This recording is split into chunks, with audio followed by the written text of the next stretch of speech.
Alright guys, Brandon here with Run Unplugged. I just got a couple announcements to make before I show you today's video. We just wrapped up production on episode 2, and that's going to feature Jonathan's attempt at a 50-mile run. So stay tuned for that, because that'll be out in the next couple of weeks. Until then though, we have this interview that Kate, myself, and Jonathan were a part of, where Kate and I kind of interviewed Jonathan about his last 40-mile run experience. So if you haven't seen that, that's already on our YouTube channel. Go ahead and go to our YouTube channel and check out episode 1, Jonathan's 40-miler. There's some other content coming in the works too in the next couple of weeks. Some of that will be along the lines of little runs here and there. So we've got a lot of great stuff coming towards you. So just stay tuned. Make sure you hit that subscribe button. And we hope you enjoy this video, this little interview video that we made on Jonathan's 40-miler from episode 1, as he kind of recaps what happened at the end of that training run. So stay tuned. Episode 2 is on its way. Until then, enjoy this content.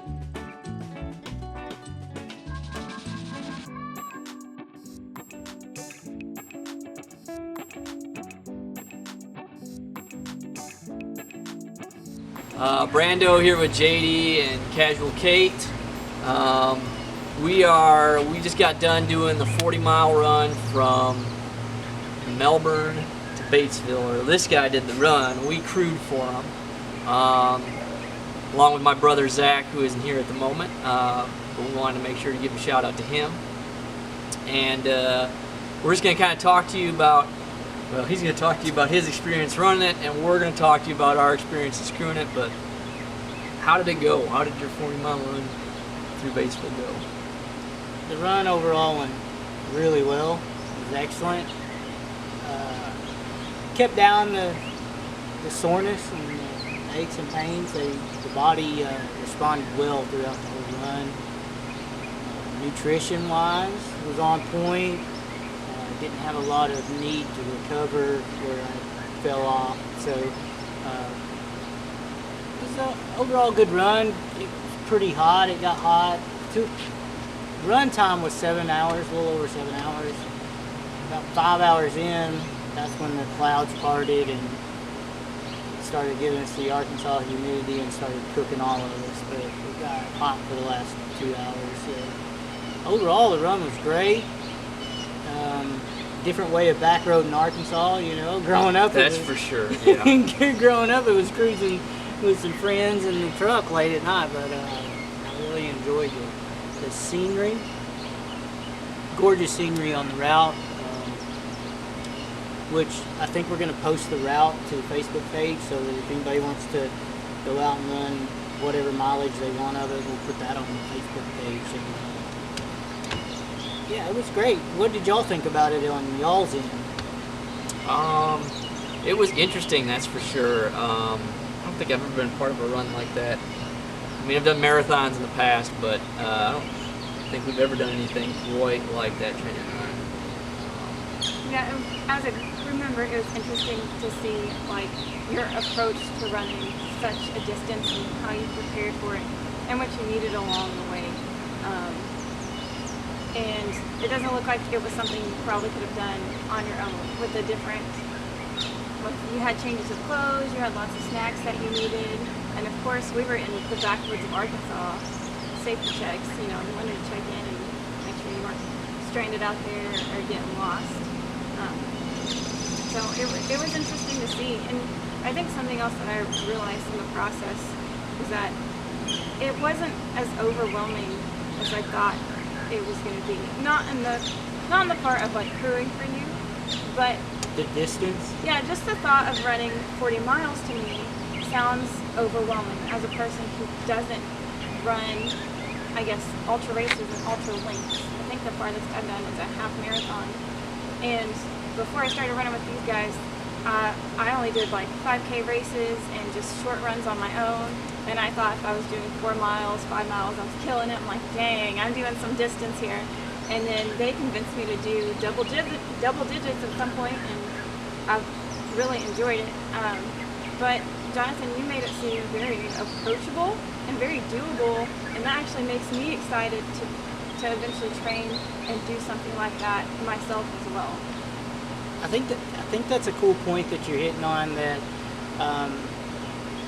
and I was glad that y'all got to see us, because most of our training runs are, you know, They're fast. 7:30 pace or faster, and so I brought y'all along so you could see a different world of, hey, it's not, a pace isn't what it's about. It's about start, finish, and the chess match that goes on with the mind and body in between the start and finish of it. And, you know, that's what I want our viewers to know, because there are so many people that think, oh, I can't go do that with y'all because you're faster. Well, no, out there I'm a lot slower than when I'm running the 5K marathon distance, you know, and it's a whole different game. It's more like strategy than anything. And so I want, you know, there's a lot of people in our area that don't like to run as fast as we do. They love to just enjoy the run. And that, I think if they could come out and experience the way y'all experience and got to see it, they could probably say, hey, I can do that. I'm not going to get out of my comfort zone. I mean, you know, ultra running, you know, depending on the distance, you know, 12, 13 minute pace, that's great. And, you know, there's so many people that I wish would come out, and maybe we do another 40 mile or the same route, especially for the locals, the way we did it, and let them come out and just see this same things that y'all got to see and experience. And, you know, of course, you asked me how the run was going and how it went. I was thinking about my wife that's out there in Arizona in the 100-degree weather running rim to rim to rim, and I was like, there's no way I can quit today. And, you know, y'all did really good with, you know, crewing me, you know, the needs that were there. So whenever I, you know, the vehicle was really the first aid stations for us. I didn't feel stressed or worrisome, you know. I just changed my clothes, got what I needed, because you guys did a really good job. And that's something that I want people to understand too, is even if I'm not running the ultra, it's pretty fun to crew, you know. I like the crewing part of it. Yeah. Well, maybe let's talk about that for a second, because I know when they see your run and they see our cuts and the behind the scenes process of what we're doing while you're running, they can kind of put the pieces together. But maybe let's clarify that. So how did you prepare your car for us so that you had what you needed and we could help you in the best way possible? Well, because this was the first time that y'all have actually crewed me, I did take the time to prepare what I knew I would need. But once you crew someone, your team starts understanding what they're going to need, and so they'll bring stuff too on their own. But So bring lots of pumpkin pie for. yeah, pumpkin pie. You know, Matt Walker, a good running friend of mine, told me about pumpkin pie and how it's easy on the gut and stuff. So pumpkin pie is good. Real foods. I think that was the biggest part. Yeah, I think that was the biggest part for me was, you know, I've done marathons where you'll take a goo pack or some gels or something, and you'll pop a banana in, and that's probably the most closest thing you get to normal food. But this one, you were eating, you know, potatoes and pies, and, you know, of course you had your bananas and your goos in there too. Cinnamon Toast Crunch. Yeah, Cinnamon Toast Crunch. So you were eating real food the whole time. And even though part of the training with that, eating is part of the training, is I could run 30 miles and do the goos or honey stingers because they're easier on my stomach. But if I'm going to be training for an ultra, I got to even eating the way I'm going to do it. And, you know, real food is the best thing you can, unless you're running a half marathon or 5K where you're just really giving it all you can for a short time, you know. But if you get up in the ultra running, you know, the real food is there. You've got to have it. And anybody that wants to do an ultra, I recommend doing those training runs with food so that you can see what your gut can handle and how your body's going to react to them, because there's a lot of things like anything with a ton of sugar it may pick you up, but for the most part it's probably going to not settle well with the digestive system and gut. So you got to really find out what's good for you. I did drink a little bit of cold coffee throughout the run, and that coffee's good for the brain. It stimulates it, perks it up. And the run was great, but I did have my issues. You guys noticed that? I know you started off the run a little rough with your stomach. You want to talk about what happened there? Everything was planned right, good, and I don't know, it wasn't nutrition that bothered my gut, but I had 6 stops. About 6, maybe 7. 6 or 7 stops due to gut issues. And after the first 2, when I had to stop for the 3rd time, I thought I may not make it this day, because gut issues are something that can cause DNF really quick in healthy runs. So, but I wanted to finish because I was sitting there thinking about, okay, am I really going to let this get in the way of me finishing when my wife's out doing 48 miles running through Grand Canyon up and down all that elevation? So that motivated me just to keep driving through it, and we did. We drove through it, and you guys got me through it, and it was a great experience. And if you can experience those tough runs like that, then when you do have the successful runs, that makes it a lot easier. So if you're out there and you feel like you aren't going to finish a run, and you just feel like, oh, I'm crap,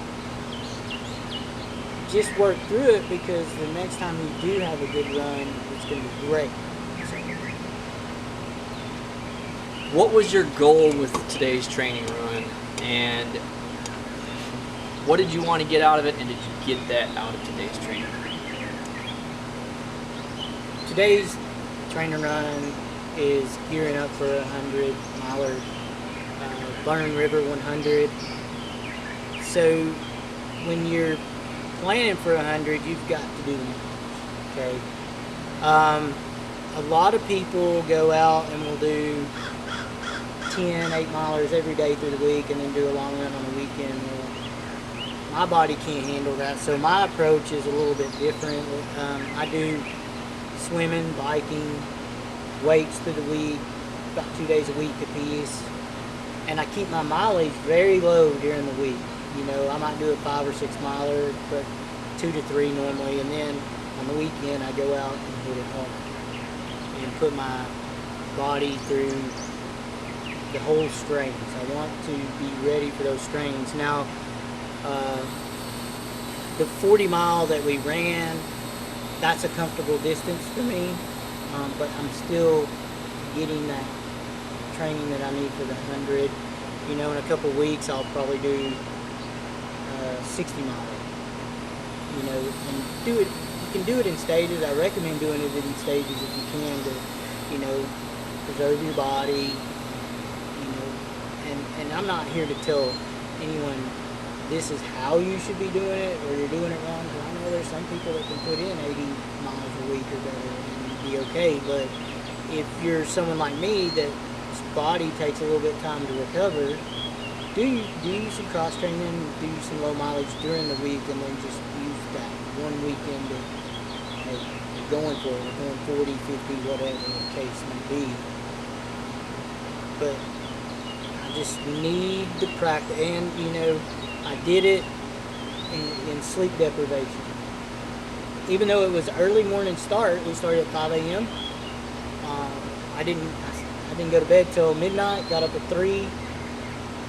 So I was tired. I done the run tired, fatigue.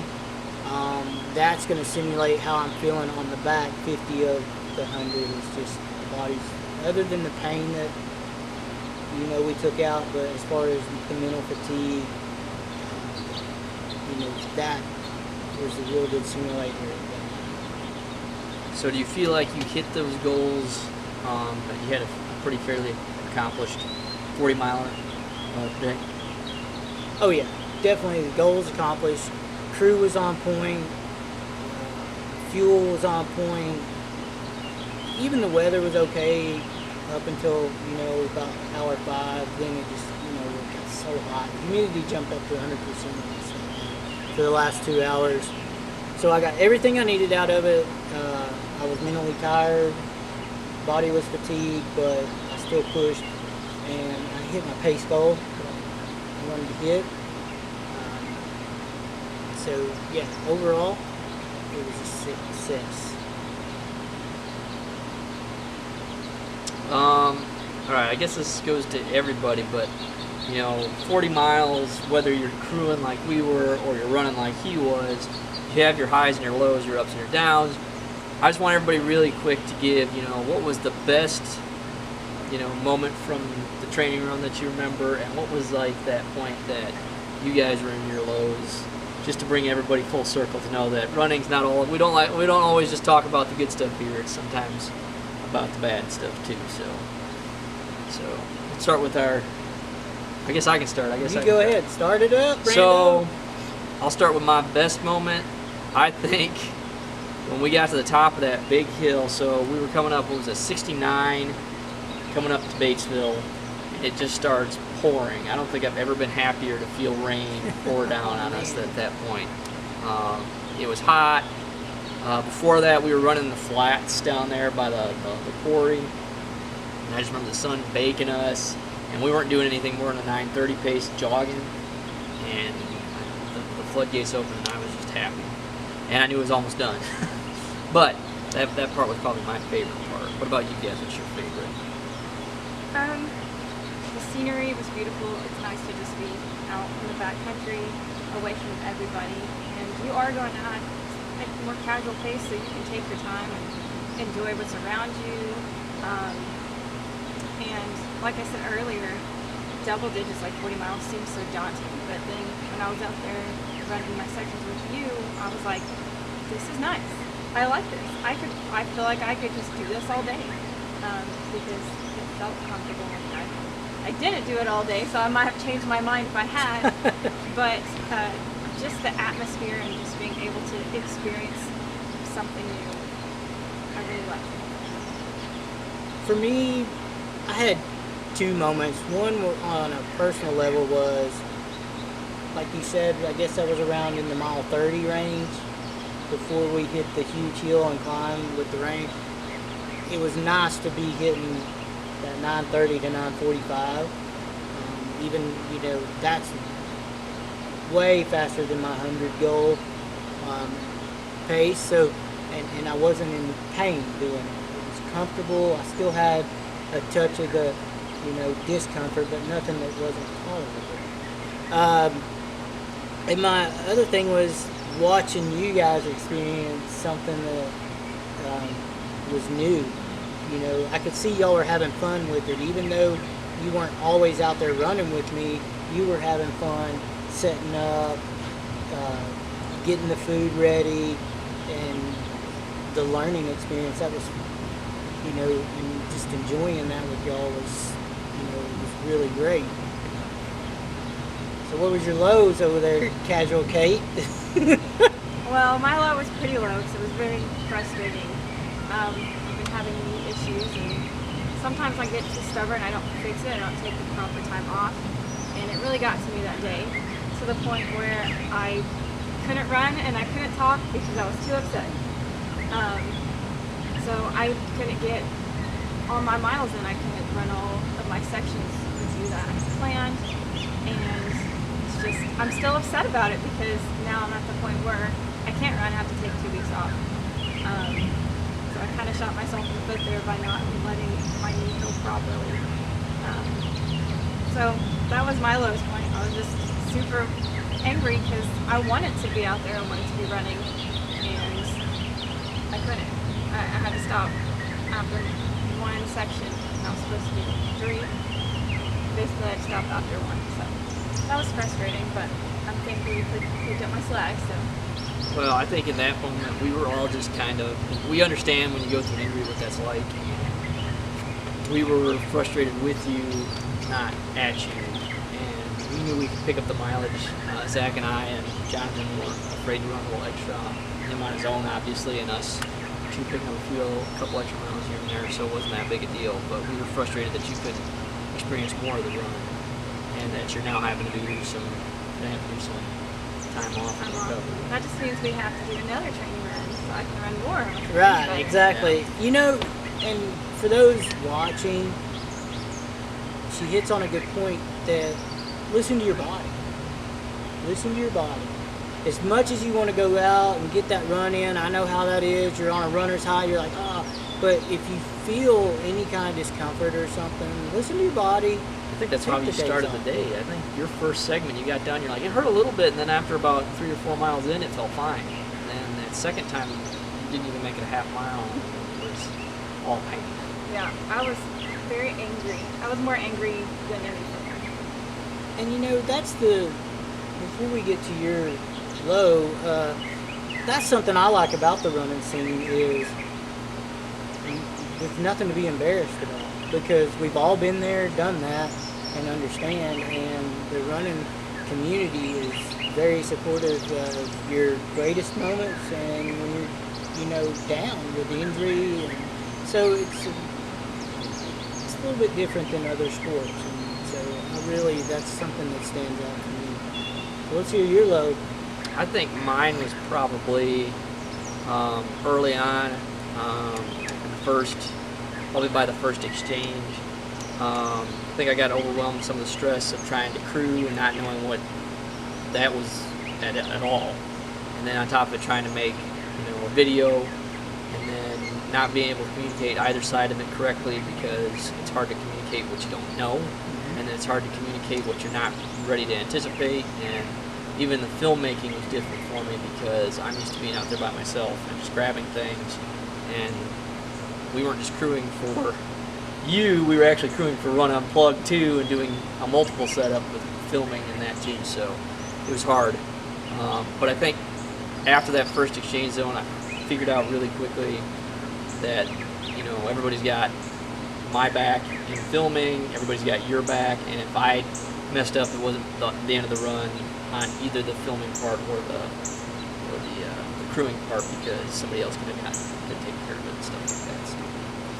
I thought y'all did a really good job with setting up the cameras and stuff, except for one moment. I think I'd started back. It was during your last section with me of running that I made the comment of, why is he always setting up on top of hills? Oh, yeah. I was like, he wants me to run all the hills. Because both him and Zach were like, oh, wouldn't it be a nice shot if we could get them coming up this hill? We're going to make you work for it. Well, actually, I was like, could you set up down in the bottom somewhere? Or get me coming downhill or something? That was right before we got to the rock quarry. yeah. Yeah. It's up that big hill. I was like, Katie, why is he setting up on every hill? But hey, y'all did a great job setting up though and working the crews. And we got some really nice shots.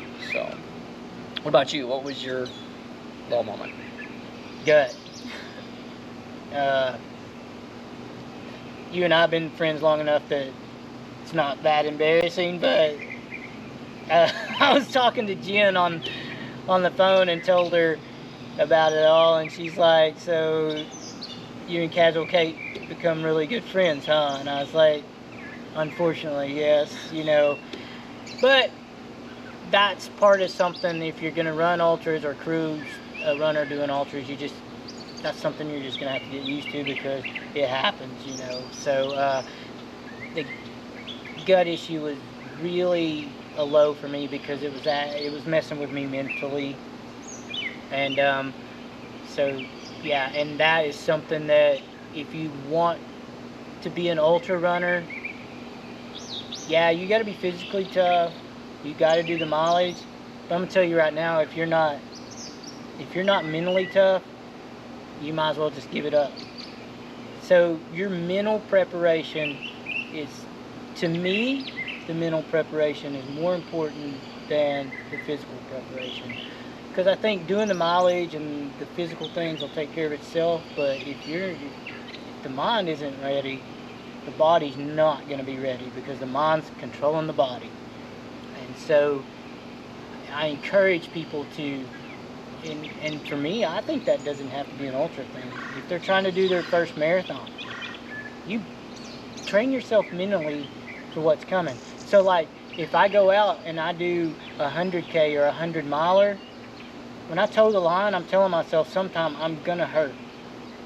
And so I'm already mentally prepared for that type of pain. And hopefully, we'll, whether I finish or don't finish the Burning River 100, the viewers will get to see how that goes down, and they'll understand what I'm talking about the mental aspect of it. Because I can tell you right now, y'all be crewing us, and I'm going to go to the line, I'll feel good, look good, but mentally I'm already prepared for the last marathon of it before it even starts. That's what I'm preparing. Thank you all for watching. We hope you learned a lot from today's episode. If you liked what you saw, go ahead and hit that like button. We got a lot of great content in store coming up, so go ahead and subscribe, and don't forget to run unplugged.